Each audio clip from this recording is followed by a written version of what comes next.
السلام علیکم رحمۃ اللہ وبرکاتہ۔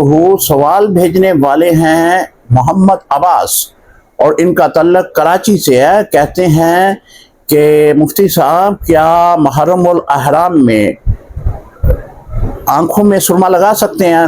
جی محترم، محرم الاحرام میں آنکھوں میں سرما لگا سکتے ہیں، شرعی طور پر جائز ہے، بلکہ اس کے بارے میں تو ایک روایت بھی موجود ہے جس کو شعب الایمان میں نقل کیا گیا ہے، اور اس میں حضور علیہ الصلوۃ والسلام کی روایت یہ ہے کہ اگر کوئی عصمت سرما عاشورے کے دن اپنی آنکھوں میں لگاتا ہے تو اللہ تعالیٰ سال بھر میں اس کی بنائی کو محفوظ رکھتا ہے، یعنی اس کی بنائی میں کمی نہیں آتی، کوئی مرض اس کی آنکھوں میں نہیں آتی۔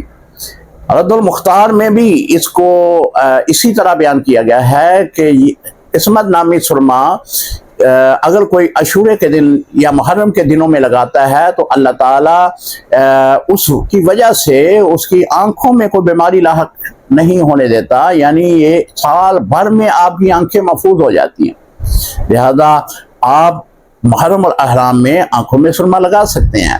السلام علیکم ورحمۃ اللہ وبرکاتہ۔